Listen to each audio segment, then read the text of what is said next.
Hey, aujourd'hui je voulais parler de mes projets littéraires en cours. Donc la saga Luna arrive à son terme, À jamais dans la nuit est actuellement en correction bêta lectrice et bien sûr je ne m'arrête pas là. Je suis déjà sur l'écriture d'un nouveau roman en one shot qui là sera un peu plus sombre. Donc il s'agit de mon roman de cendres et de poussière d'or.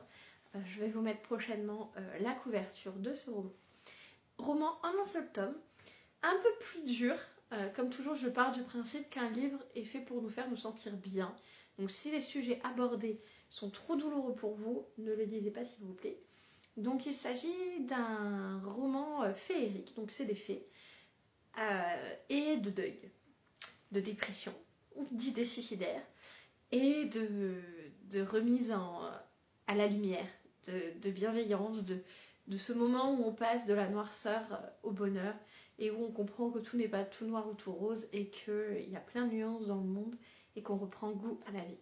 C'est un roman qui se termine bien, en tout cas à mon sens. C'est une histoire d'amour où il n'y aura pas de passage spécial parce que je pars du principe que, voilà, peut-être qu'il y en aura un petit peu, mais enfin, vraiment ce sera pas ce qu'on a pu voir dans mes précédents romans parce que pour moi c'est pas ça l'objectif de ce roman, c'est vraiment de travailler les phases de deuil, c'est de travailler le côté féerique, donc c'est une fée qui habite dans son monde féerique et qui perd malencontreusement son père à qui elle était très proche. Et donc elle sombre dans la dépression, elle ne comprend pas qu'autour d'elle les gens essayent de garder la tête haute et sortir la tête de l'eau. Et donc elle en veut énormément à son entourage et elle finit par tout plaquer et se barrer dans le monde des humains, où elle arrive en Russie.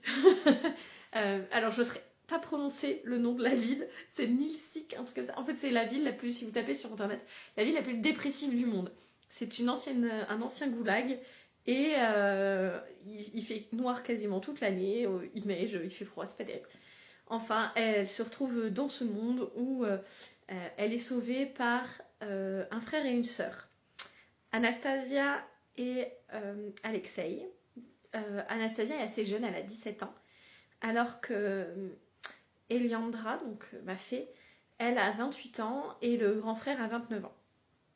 Ils la prennent un peu sous leur aile pour l'aider à se remonter et ils la font travailler comme barman dans le bar de leur père. Et les années passent comme ça ensemble et ils finissent par découvrir que il y a un problème dans le monde des fées, donc elle doit y retourner et eux viennent avec elle. Elle découvre au fil de son voyage que tout n'est pas ni tout noir ni tout rose, mais qu'il y a plein de nuances. Et elle va faire son deuil grâce à ses amis qui la soutiennent et elle va finir par réussir à reprendre sa place dans le monde des fées.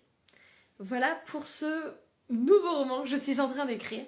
Donc suivez toujours mon aventure parce qu'après celui-là, eh bien, j'en ai prévu d'autres.